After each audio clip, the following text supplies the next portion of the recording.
Welcome, everybody. My name is Mina Jane. I'm the director of the Ashland Public Library. I'm here with Danica Nava. We're going to be talking about her book, The Truth According to Ember. It's her first book. And so I love debut authors. I think we're going to have a fabulous conversation.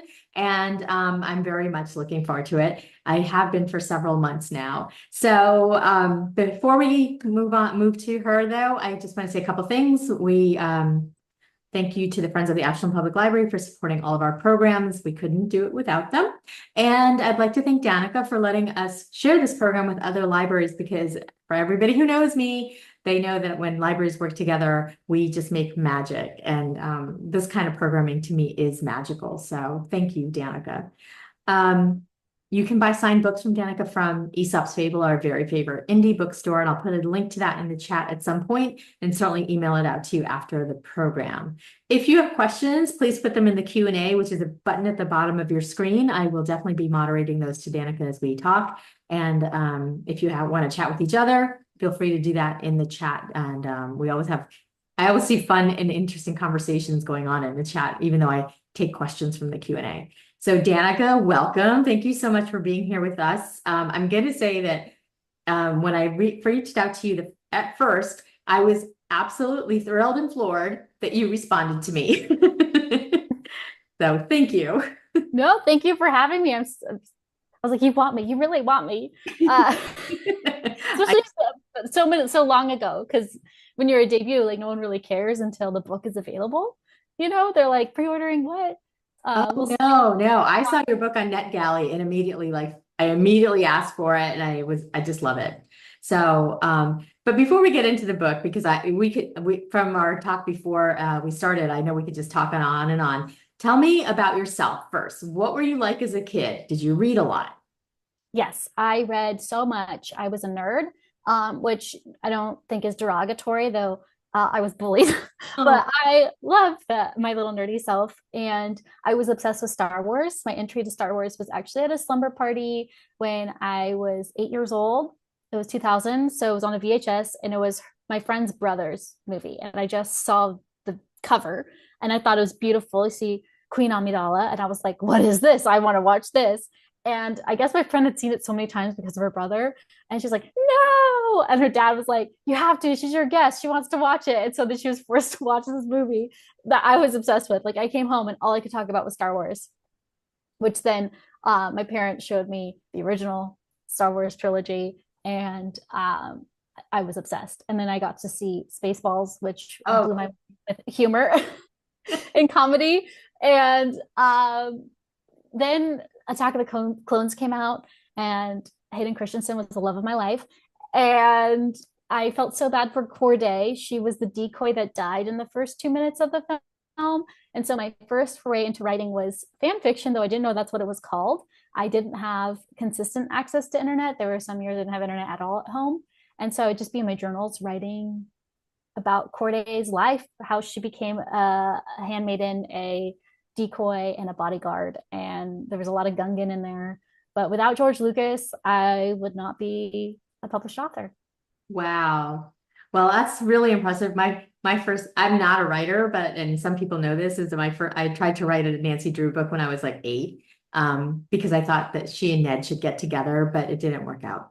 Um, so I love that I love that you found something that you loved, and then you started writing, as you said, fan fiction. So did you know at that point that you had a love of writing, or was it something that grew over time?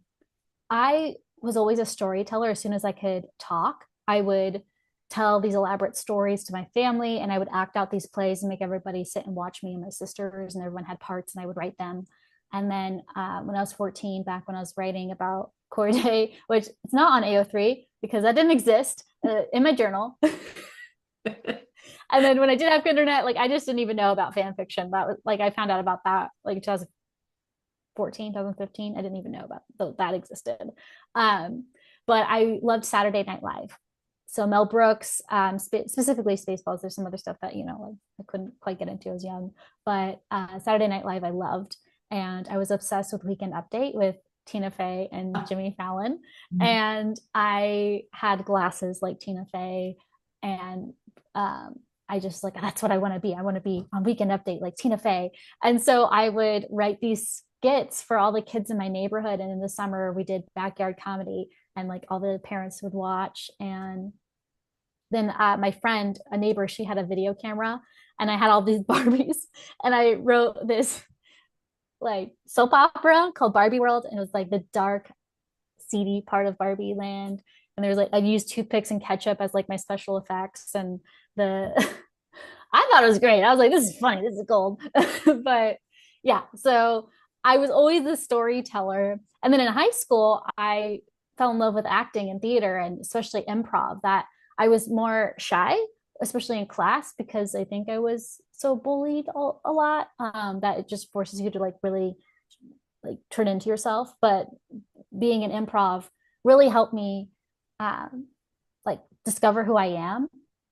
And I loved acting on stage. Like I am very much a stage actor. I tried acting for film and TV like in classes, and I just like I'm not very good on the camera. But there's one act plays, and so I started writing those. But what's so interesting, especially when I was in advanced English, none of my teachers, other than the teacher who told me I could be in AP English, was like, you should be in AP English. And I thought it was just because of the books I was reading. But no one's ever fostered saying like you're a great writer. And I didn't grow up in a family that, appreciated the arts. It was like you can't make money from that. And I was told point blank, like, you're not going to college. You're going to go to community college for 2 years because it's free, and then that's it. And so it wasn't like anyone was telling me I could be anything. And no one was showing me how to even apply for colleges, how to get fee waivers. So when you don't know those things, how can you get out of, the poverty line, like where I was? And so that's why I really relate to Ember. I put a lot of myself in Ember because I feel like those hurdles most people are not aware of. And here I am, despite all that, with now I have an MBA and a published book. But yeah, it wasn't until I got with my husband, we just moved in together, and it was a lazy Sunday. And I just was sitting on the couch, and I told him, yeah, I always thought that one day I could write a book. And he was like, one day, why not? Why don't you just do it? And I was like, smarter people write books, better people write books. I believe that lie I had been fed, that I wasn't good enough, and that smarter people went to college, smarter people did finance and could do Excel. I wasn't one of those people. And he was just like, why don't you just try? What would it be? And I literally took that as a dare. And the next day, I know because my boss wasn't there, and I was up in this executive floor with nothing to do. And I just opened Word, and I wrote the first chapter about a paralegal working in Southern California, and just like, and then what if this happened? And I just gave myself these weird prompts, like, and then what if this? And I didn't really understand like a full book plot. So like the pacing was really rushed. The ending, I was like, I just want to get them to kiss. That's what I'm writing towards. So yeah, without that conversation, and that, like, it just, I don't know that it would I think eventually it would have happened, but it would have been different. It would have taken a lot longer. Mm-hmm.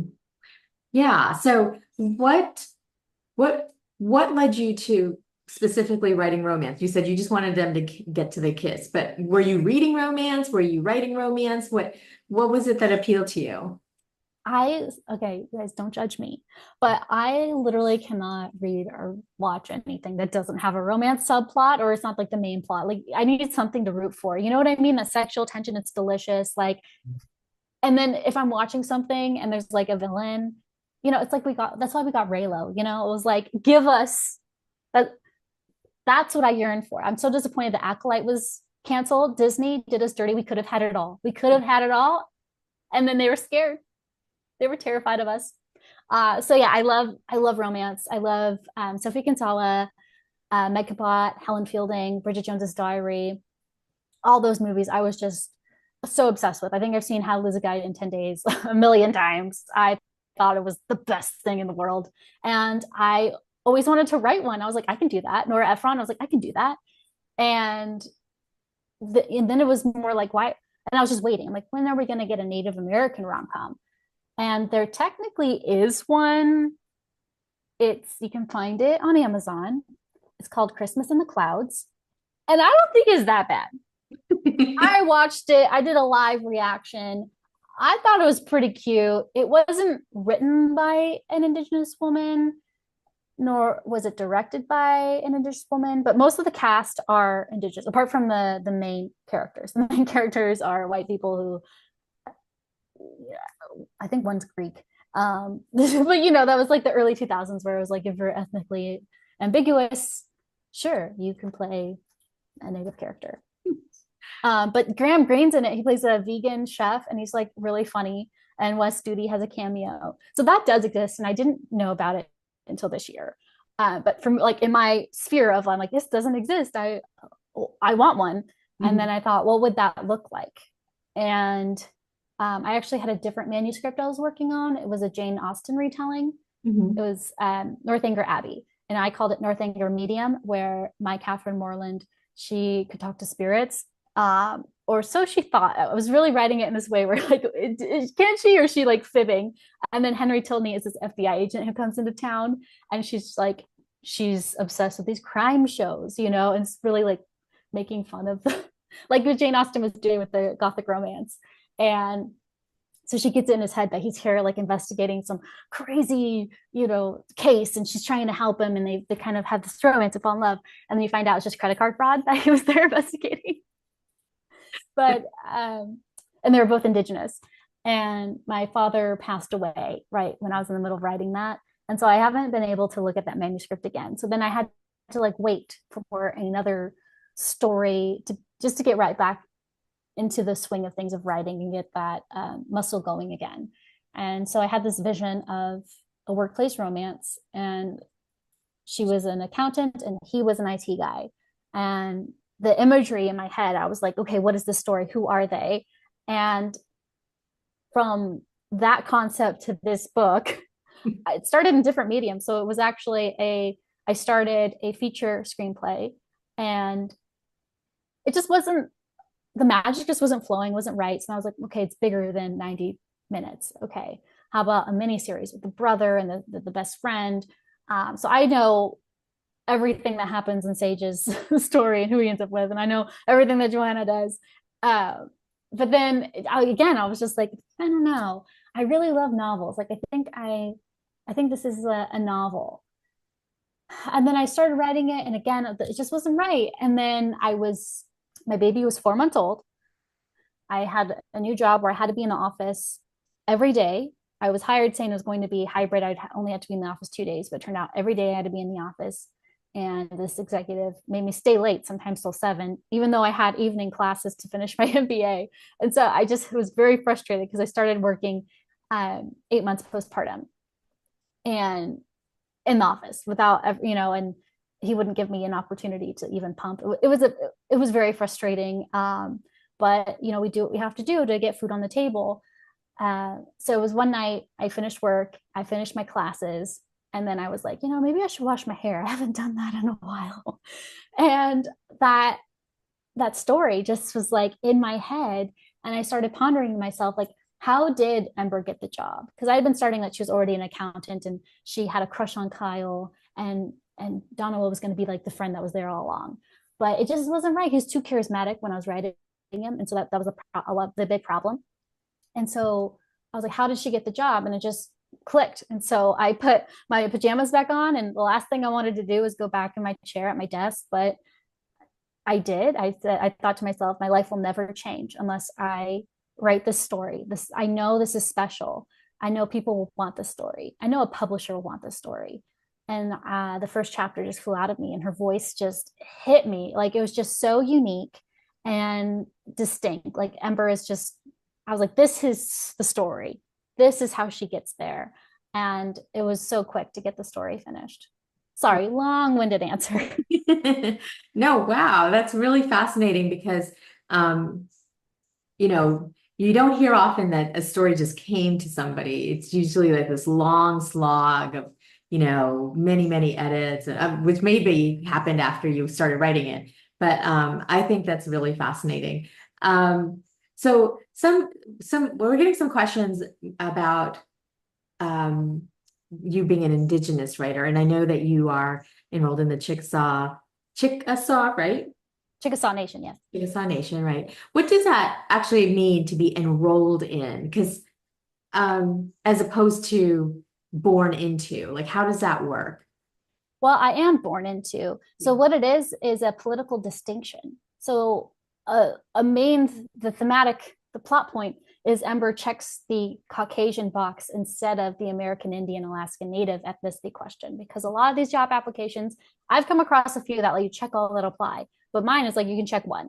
And if you're American Indian, you cannot be Latino, Hispanic Latino. You know, if you're Caucasian, you cannot be Hispanic, Latino, American. You know what I mean? And I am. Mm-hmm.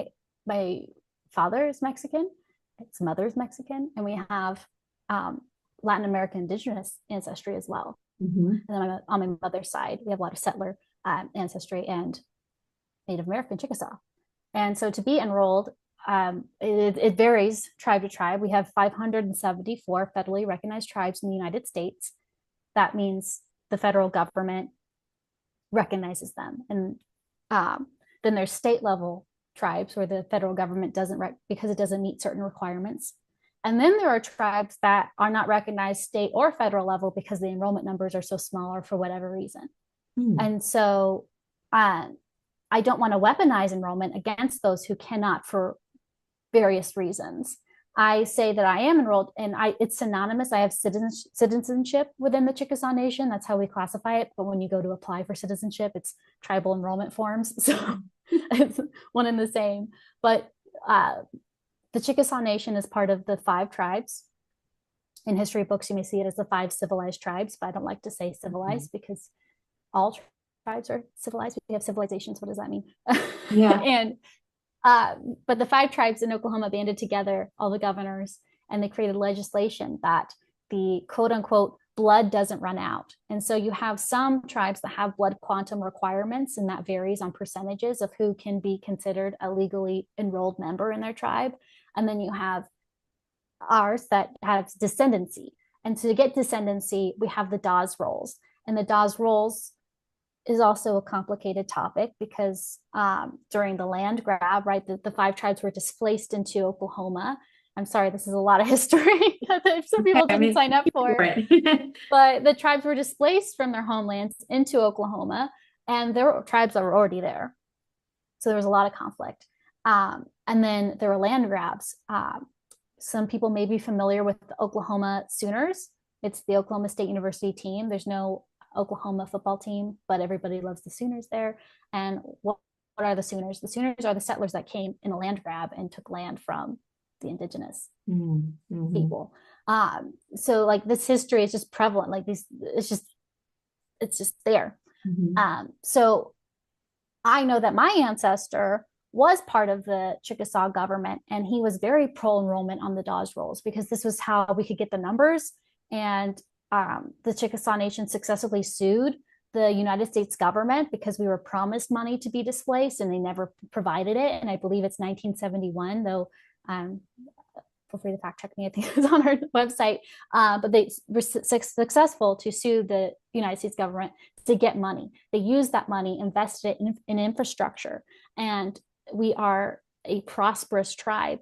And so we have had at one point the world's largest casino. I think it's ranked number 3 or something. Monaco built a new one, but it's the WinStar in Backerville, I think, outside Tishomingo. It's near the border of Texas and Oklahoma.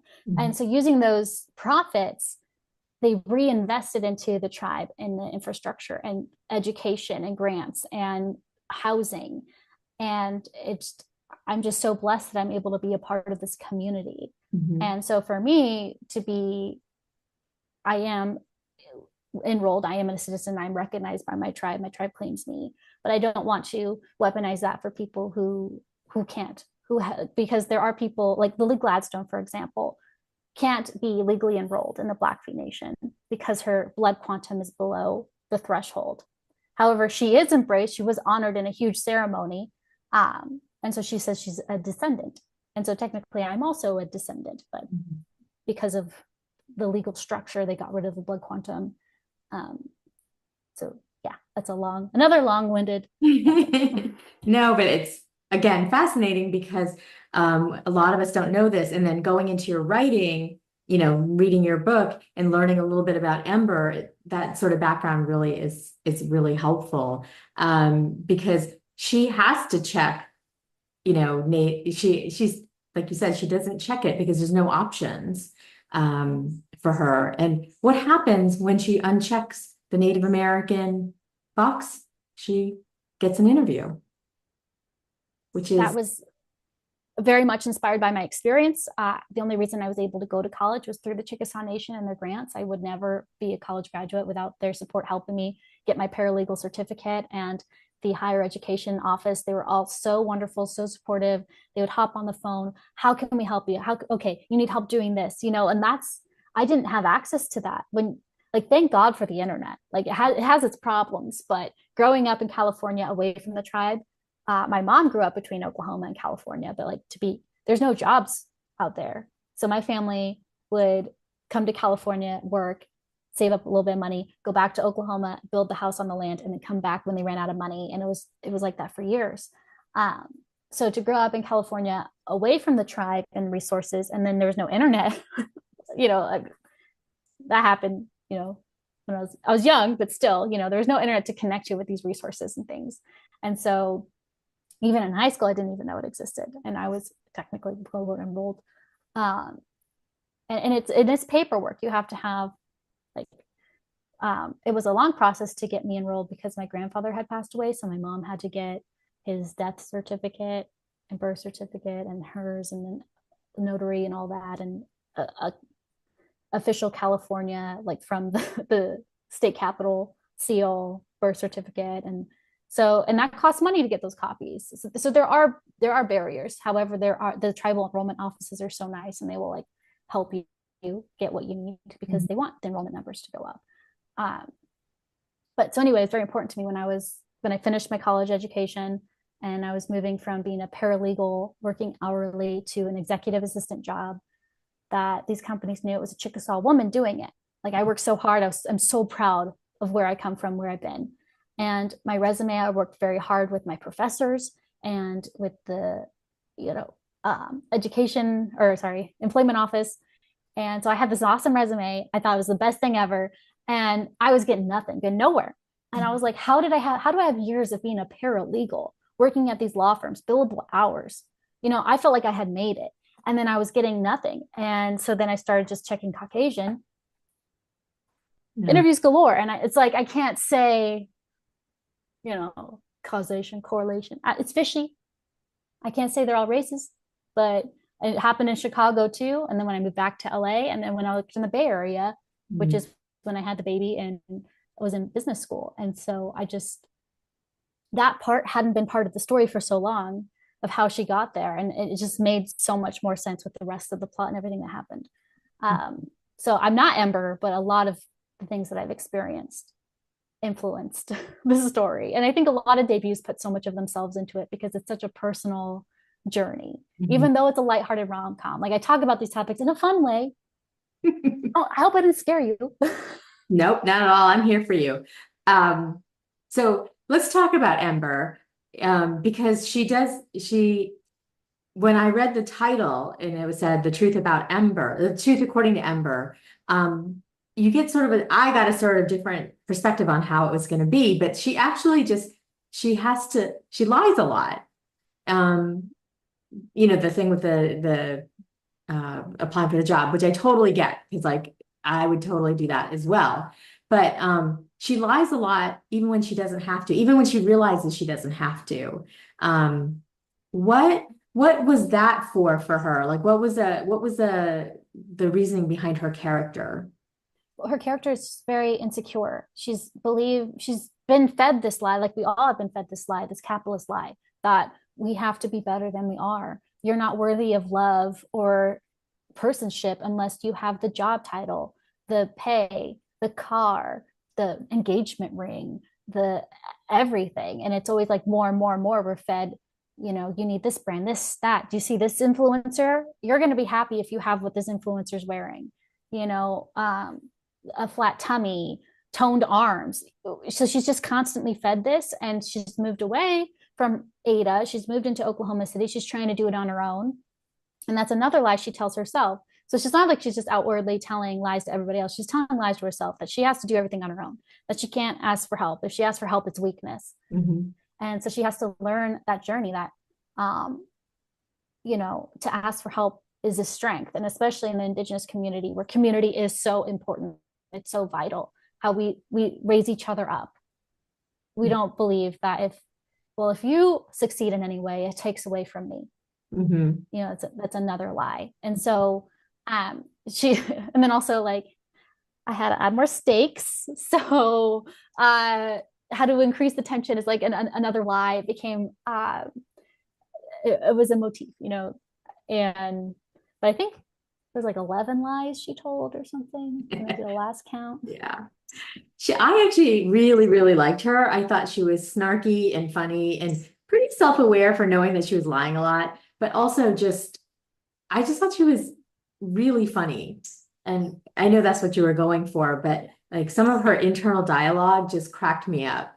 As she was thinking about it. And then you were talking about the internet and how she uses the internet because she doesn't know what she's doing. She gets a job, but she doesn't know what she's doing, right? So she's constantly like, okay, Googling how to write a spreadsheet. Listen, Google has been my best, and YouTube, like watching a YouTube little tutorial of how to set things up or how to use a formula, that's just so real. I feel like everybody does that. And her resume, which she does fib, but it's like, is she though? I feel like it's branding. She's balancing a register at a bowling alley. That's accounting adjacent. Yep. You can do it. You can learn these things. Yeah. And especially for entry level positions, it's like you're supposed to train those people. That's why they're entry level. That's why you're paying them crap. Mm-hmm. But now, again, it sounds like I'm very anti-capitalist with an MBA.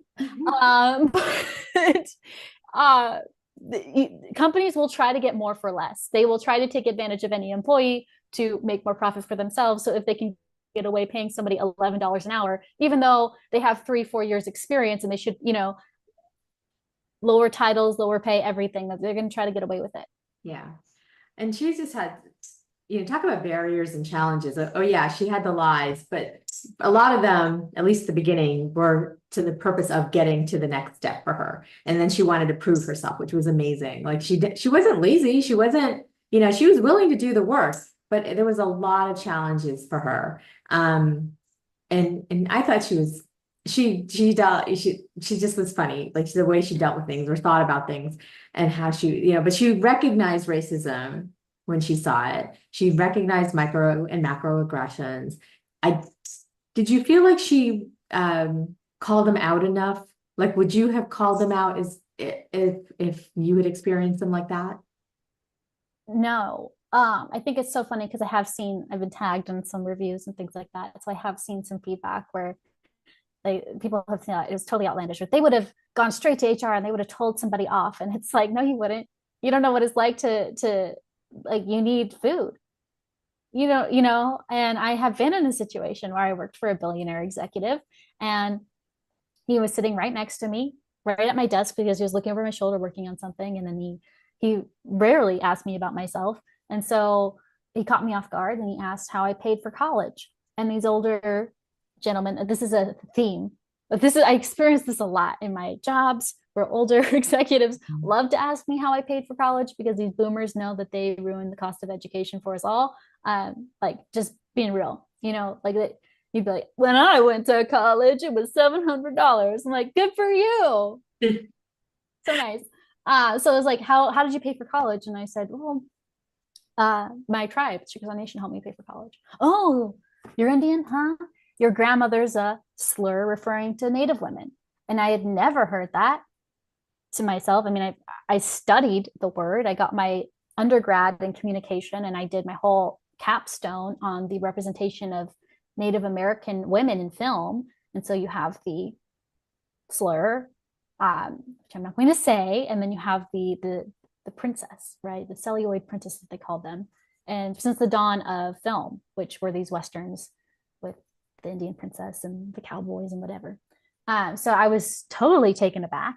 And I just had to sit there with a smile because if I didn't smile at him, it was a whole thing. Um, I will say that I've become more confident in myself. And a previous employer, he also was extremely racist and would say the N-word. And I was getting an MBA and I was like, I'm employable. And I told him, I think that's racist. How dare you say that in my presence? And he would just laugh. And well, I started immediately applying for new jobs, and I would show up to work in like the future is female shirts. Like it was extremely passive aggressive. I was like, no, we're not doing this. I know your language now, having gone to business school. I used to think these executives had to be so brilliant to be CEOs. They had to be so smart to get in this position. And then when I got there, I just was confronted with mediocrity. Mm. Like, oh, your parents funded this, or, the nepotism. I experienced it all. So I guess I'm a little bit more jaded. I hope I'm not rubbing anybody the wrong way on this call. I just heard this word the other day, failing forward. Failing up. Yeah, that's right. Failing They up. can just continue to fail up. Yeah. And so I have been more vocal, but young me, who took 7 years to get my undergrad. So I'm 24, 23, 24. And like this, it took forever to even get the job, right? And that I'm confronted with that. I did go to the VP of HR and I had a conversation of like, what can I do? And she said, what can you do? He owns a company. Oh, so when you're in the private sector, that you have less protections. And then when you get into the tech and nobody knows what they're doing and they just have all this fun money that's been, invested, and they're just doing team meetings and flying off jet setting. It's a weird world. In the confrontation with Kyle, I had originally written that because she spit a loogie to the guys in the bar, and I said, oh, that'd be a really funny like callback that she just does that. But my editor was like, I don't know that we can have her physically assaulting him. Like, I don't think anyone would root for her in this situation. bummer. But Such a jerk. I thought he got his comeuppance from her. She let him have it. But Mhm. Mr. Stevenson, the CEO, is insulated. What happens? Nothing happens to those men. And that Right. was very intentional. Yeah. Yeah. I mean, that's the thing about romance is you always want everybody to get what they deserve. The happily ever after, the villain gets, whatever, buried or has to grovel or learn something. But sometimes that's not real how life is. No, I tried to really ground this in so much reality, but I did have a lot of empathy for Ember. And so that's why I didn't judge her choices, because I made her do them. But I am not a liar. That is a pet peeve when people lie. I'm like, why are you always lying? That TikTok that's popular. But I'm like a human lie detector. I'm like, this person's just BSing me. Like they just can't tell it straight. People have tells. But it makes for a compelling character to write, Mhm. especially when I'm trying to for her character growth. And I just felt like it really made sense, and that you're supposed to feel anxious when you're reading this story. Mhm. It's so hard for people who are non-native, non-BIPOC to ever know what it's like to live in our shoes. And the only way that I can give you a taste of that is through a first person point of view. And the only way to do that is to up the stakes. And she's lying and you're cringing and you're like, oh, she's going to get caught. I'm anxious. You're now feeling what it's like, a smidgen of what it's like to be in our shoes. Mhm. So those were two words that I definitely thought of when I was reading this, is that it was very grounded in reality for a work of fiction and rom-com, but also the anxiety. There was definitely anxiety there because you can't lie and never ever get caught because you only have so many pages to write, right? So Yeah. totally. But that brings us to the first question that I wanted to ask from our audience. Somebody asked, being an Indigenous writer, what do you hope non-native folks take away from reading? I get this question a lot. And there's two things. One, that we exist and we're everywhere, and we're in the contemporary context. We laugh, we love, we have some traumatic history, but that doesn't define us as people. I think that generational trauma, like we do inherit that, but we also live day to day, and we got to get our bills paid, and we fall in love, and we're funny. Like we go through some hard things, but we laugh through it, at least my experience, and definitely how I view the world. Like, I have to crack a joke, or I don't want to cry. So that would be the first one. And then the second one is definitely community. How we don't have to do everything ourselves. You are allowed to ask for help. And if the people around you, if you ask for help, say no or shun you as like you should be able to do this on your own, those aren't the people you want to be around. Mm-hmm. At the heart of humanity is community. Like you want to talk about civilization, that's community, that's village, you know. So coming back to that, I think a lot of Western culture forgets that. Mm-hmm. So that would be those two things. Absolutely. Those are great. What do you hope all folks will take, not just the non-natives? The same thing, but that I'm funny. I don't know. That's a good answer. But that I want to see movies with yeah. Native characters and not just rom-coms, but you rarely see any Native actor considered for any other role. Mm-hmm.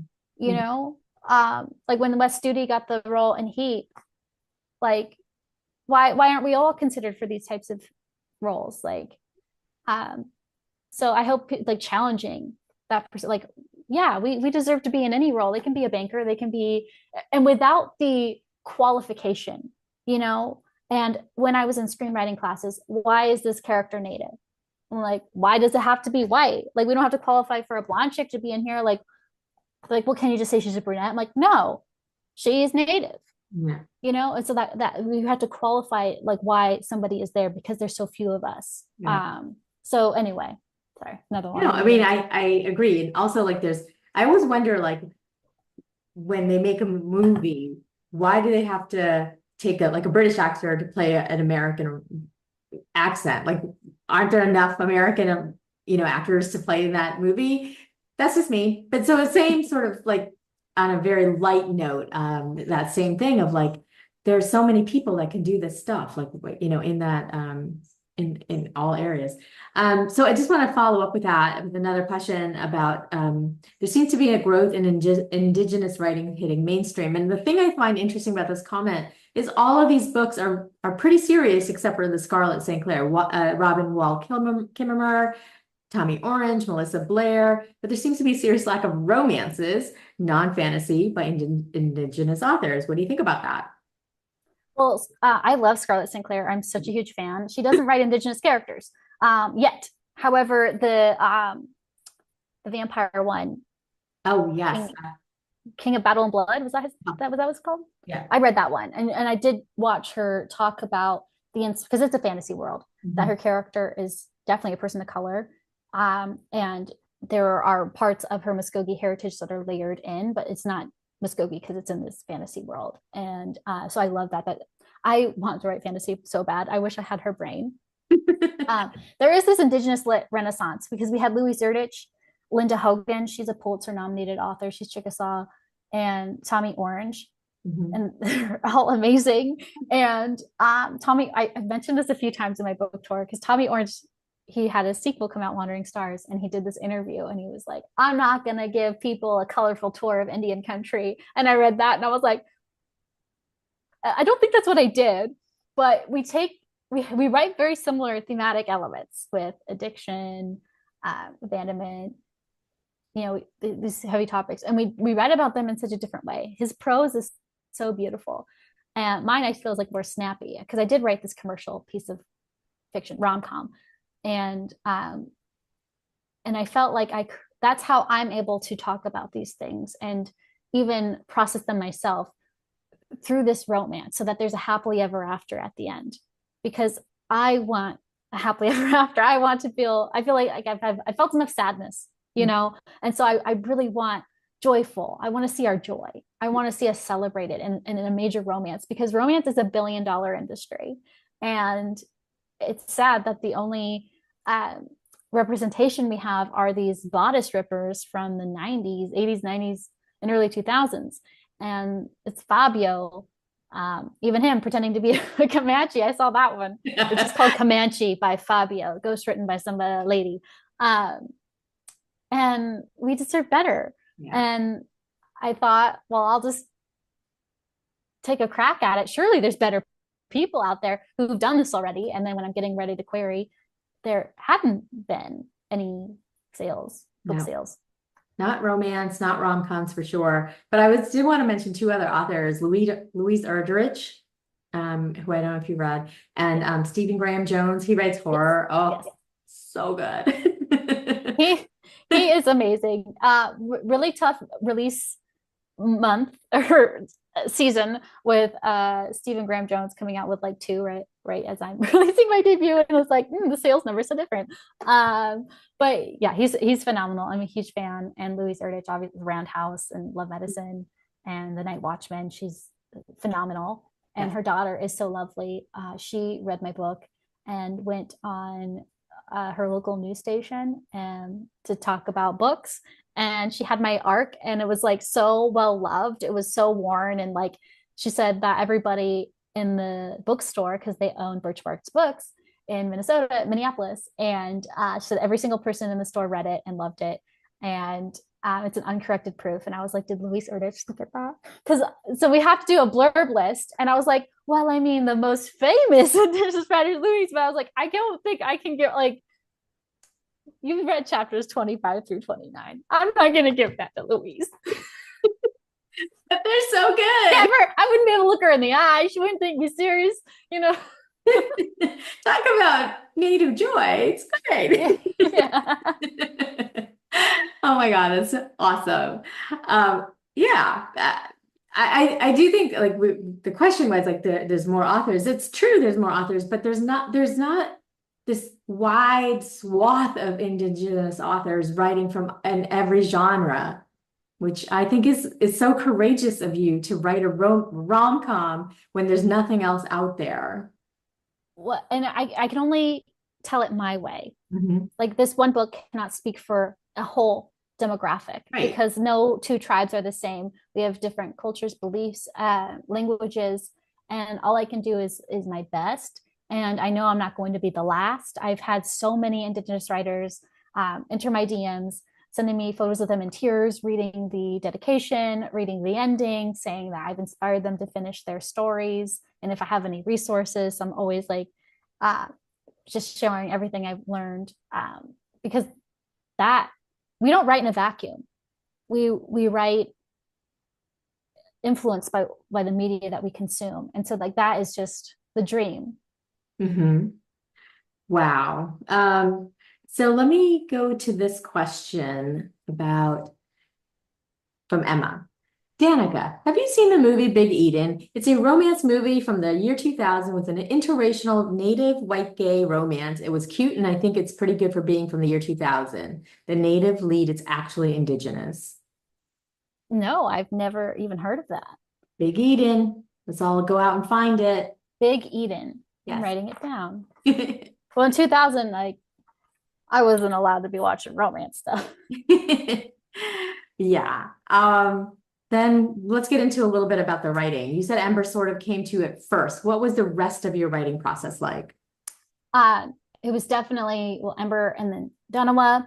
And it was so interesting. I was just writing like, okay, how'd she use this bullying scene? She's like, okay, I'm getting rejections. And then, well, she gets an interview. What is that interview like? Oh, she meets Danica. Okay. And, we all consume story. So we, in oral tradition, we're humans, right? We all come from the same background. So we all know story and subconsciously. And so it was really just writing what felt natural. But there were moments where she was refusing to answer her phone. And I was like, why isn't she answering his phone? Who's calling her? And I realized, oh, her brother's in jail. And it wasn't, it's so funny. I like themes and symbolism that comes from readers. Like after you've written a piece and you can kind of like start deciphering those things. I didn't go with the intention of, I'm writing this piece, this commentary on poverty and incarceration. And, I just wrote what I knew and what felt natural and right. Like Donna was his caretaker. Okay, what's his family like? Oh, he has a sister. Her sister has Down syndrome. And that's another thing. I've never seen any characters with Down syndrome in rom-coms, and not in a way that's like done to her and a pitying thing. Do you know what I'm trying to get at? So it was just so important to me that I had characters that felt fully realized and so real. And that was the most fun, was like discovering how their voices differ. Joanna talks differently than Ember talks. Tito speaks differently than Sage, and Auntie speaks differently from them all. Mhm. And it was, and how can I make myself laugh? And I call myself a comedy writer first and foremost because I love SNL. I started in sketch writing, and so I would write these chapters. Chapter 4, the magic chapter, it never changed from when I first drafted the first draft to 2 revisions, 2 rewrites, and querying and through my agent and editor at Penguin Random House Berkeley, other than like copy edits and comma usage and things like that, never changed. It is like the magic, and it's just so funny. And that to me, like I feel like you can rip that out and put it on the screen, and you can play it as a movie. And the Little Bighorns, I didn't know there was going to be a bowling league, but I needed to have more conflict. And then there's these people, and I don't believe in having just these side characters with no names, or like I want, why are they there? Oh, they have their own history of this, like, so that's how that process went of like, what if this happened? What if that happened? And then I really just want them to kiss and they're not kissing yet. And then I got to wrap this up. Go to those later chapters, man. Actually, I did remember, I know of another native, indigenous author, Maggie Blackbird. No? Why does that sound familiar? She's from Canada, but she writes steamy indigenous romance. Oh, Yeah. Maggie Blackbird, another thing I'm writing down.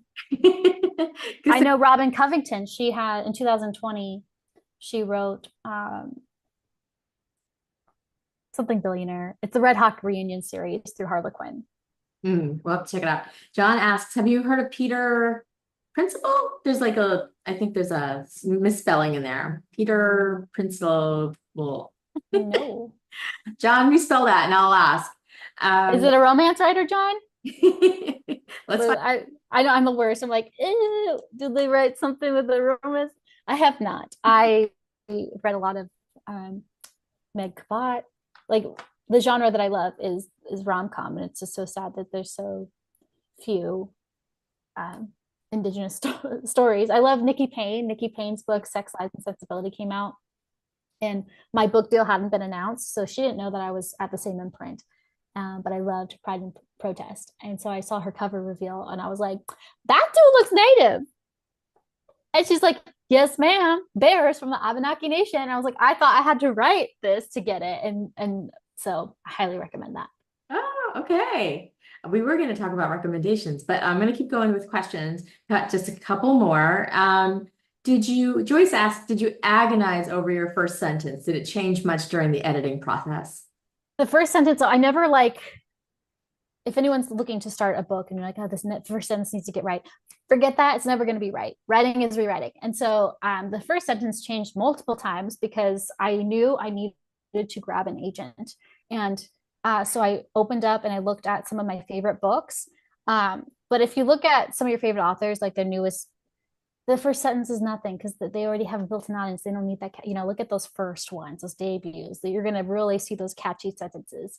And so I tried it at first where Ember had the lies. It was called Little White Lies, the original title that I queried with. But the first few sentences, I was like, it's just not hooky enough, not hooky. So I was really playing with that. She just didn't think of herself as a main character or a leading lady. She's just like a background character. Like we see a lot of these indigenous, they're kind of relegated to the background. And my critique partners, they liked it, but it's something I was like, no. And then it was like in the middle of the night, and I was like, her voice, like, I was not always a liar. And I was like, that's it. It's great because it really sets up the entire book. Yes. Yes. It was perfect.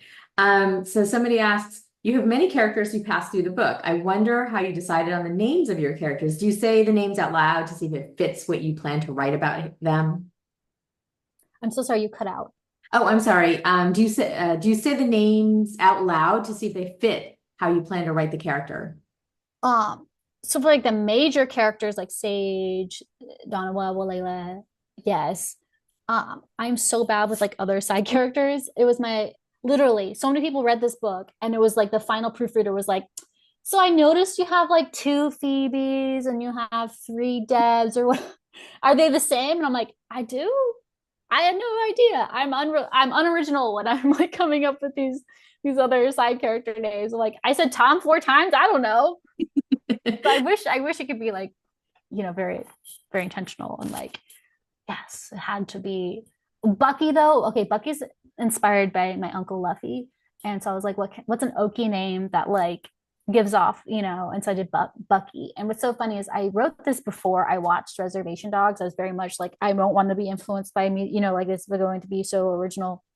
And then he has a character Bucky, and I was like, it just had to get out. Like we're all on the same wavelength and like Okie writing.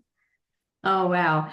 So John did get back to us. The Peter Principle by Lawrence Peter and Raymond Hull is a humorous business book that discusses how employees tend to get promoted until they reach their level of incompetence. You talked about how CEOs were not what you thought they should be. So Oh, I've not heard of that.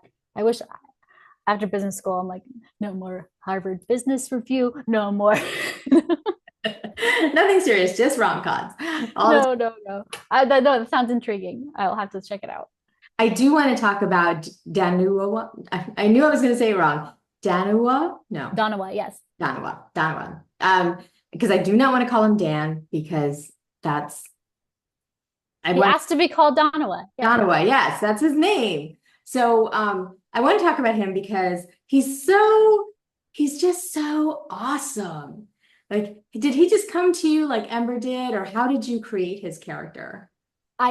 Ember needed a foil because she has so much going on, and he could not be a mess too. And so this is very much like, that's why they say it's women's fiction leaning, because you have Ember's full character arc. It's very much like so much more than just will they, won't they get together. And having her have a partner who's well adjusted, I think was such a lesson in herself and like learning to love, because she has so much abandonment. She hasn't had a good father figure. And yeah, I just was like, I want the nice guy, the cinnamon roll. We can read all the alpha holes that we want, like the time or place, but like for Ember, she couldn't, that's not what she needed. She needed the nurturing. And so it was so indulgent to write this book. Well, their relationship was so adorable too. I mean, I know that there's the HR issues and things like that, but they were so goofy. I really like that about them. I love real relatable people. There was an article spinning around on threads and stuff like the anti-billionaire romance, and I was like, got you. Like falling in love is the closest that I think we'll ever really experience magic. Like it feels so magical when you fall in love. And it doesn't only happen to beautiful rich people, or the rom-com poor people who inherit some gorgeous vintage house, and they have a cupcake business, like for me, it's hard to relate to that. It's like, no, I had like really bad roommates and I was working 3 jobs at once. Like that's poor, and then also food's very important. And so every book of mine, they're going to be eating. Yeah. I'm like, why don't these people eat? And it's also it shows love. Like Ember will make her little fried corn burritos and ramen, and it's nurturing. Like, and then you can have this like beautiful conversation that needs to happen over a meal. And so I love that. Yeah. I think one of the first scenes was with her and her roommate making the little burritos. Is that right? Yeah. And I just thought that's how you have a roommate. Like, yeah. You do things together, you enjoy each other's company, and you get along, and you have things in common. But yet you stir each other on. Like they really helped each other. I thought I love that too. Like I guess that's what I think too. Like I love any story that has found family, and it felt like that was like for her, like a sister, like a real sister. Mm-hmm.